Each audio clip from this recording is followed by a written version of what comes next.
নাগরিকত্ব তো কারো যায়নি। নাগরিক আমরা সবাই আপনাকে শ্রদ্ধা করি, করি না, অশ্রদ্ধা করছি, বাট এই গণ্ডগোল পাকাবার তো কোনো মানে হয় না। এই গণ্ডগোল পাকায় তো লাভ হবে না, বরং লোকজন আরও ক্ষেপে উঠবে।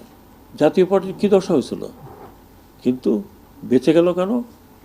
হোসেন মোহাম্মদ এরশাদ জেলের মধ্যে চলে গেছে, এইটাই ছিল তার সিম্বল। সেনাবাহিনী থেকে বলা হয়েছিল যে আপনি বিদেশে যে জায়গায় যেতে চান আমরা আপনাকে সেফ প্যাসেজ দিয়ে নিয়ে যাব।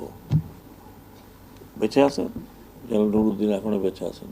অনেকে মনে করছে উনি সৌদি আরবে চলে যাবে। আমি কথা দিচ্ছি, আমি খুঁজে বের করব। মন্দিরে কি আছে, কোনো সোনা আছে? তো আপনার যদি মন্দিরের গোল্ড থাকে তাহলে মন্দির দেখাই দিই আমি কোথায় কোথায় গোল্ড আছে, সেখানে যান। আজকে মনে করেন আমি যেটা বলতে চাই না, আরেক পার্টিকে যদি বলে তুমি এই করছো, তুমি এই করছো, তুমি এই করছো, তোমাকে ব্যান করবো, চিন্তা করেন। So political party will function like political party. আপনিও তাকে দিয়ে একে দিয়ে গন্ডগোল করাবেন, আমি আসতেছি, আমি যাব। আপনি আসবেন, আপনার দেশ, আসেন না কেন? Stops you? নাগরিকত্ব তো কারো যায়নি। নাগরিক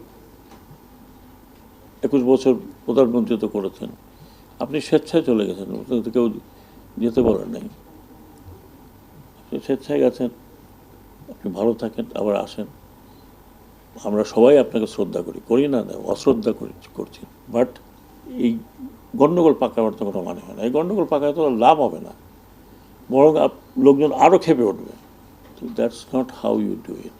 আপনি চিন্তা করেন, আমি প্রতিবারই বলি, আবার মনে করেন যে আমি জাতীয় পার্টির লোক। জাতীয় পার্টির কী দশা হয়েছিল, কিন্তু বেঁচে গেল কেন? হোসেন মোহাম্মদ এরশাদ জেলের মধ্যে চলে গেছে, এইটাই ছিল তার সিম্বল। এবং জেল থেকে উনি 5টা আসন পেয়েছেন। হ্যাঁ, 6 বছর জেল ছিল। সেনাবাহিনী থেকে, ওনারা তো তখন ভেরি ইয়াং, সেনাবাহিনী থেকে বলা হয়েছিল যে আপনি বিদেশে যে জায়গায় যেতে চান আমরা আপনাকে সেফ প্যাসেজ দিয়ে নিয়ে যাব। বেঁচে আছেন, জেনারেল নুরুদ্দিন এখনো বেঁচে আছেন।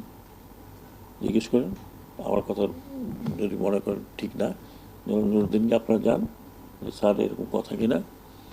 উনি খবর পাঠিয়েছেন যে আপনি যেতে চান যান, নাহলে আপনাকে জেলে যেতে হবে। আমি কোন দেশে যাব? অনেকে মনে করছে উনি সৌদি আরবে চলে যাবে। তখন তো ওনার একটা পানির ইয়ে আছে, ফিল্টার ফ্যাক্টরি আছে। এখন তো হয়তো আপনারা এখনও বলতে পারেন। আমি এই জন্য দেশে আমি কম্পেয়ার করার চেষ্টা করছি না, আমার চোখের সামনে যে ঘটনাটা দেখলাম ওইটাই বলছি আপনাকে। তো ওনারা আমাকে, যারা শাহবাগে এই ধরনের বসে আন্দোলন করছেন, ওদের বুঝাবেন যে it doesn't make any sense. আমি কালকে বলেছি আমি ক্ষমা প্রার্থী, হেড অফ দিস মন্ত্রণালয়, এটা আমাদের দায়িত্ব।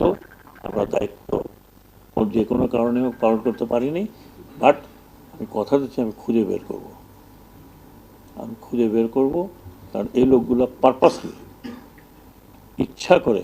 মন্দিরে কি আছে, কোনো সোনা আছে? তা আপনার যদি মন্দিরের গোল্ড থাকে তাহলে মন্দির দেখাই দিই আমি কোথায় কোথায় গোল্ড আছে, সেখানে যান। এই মন্দির একটা জায়গায়, এটা ভাঙবেন কেন? হয়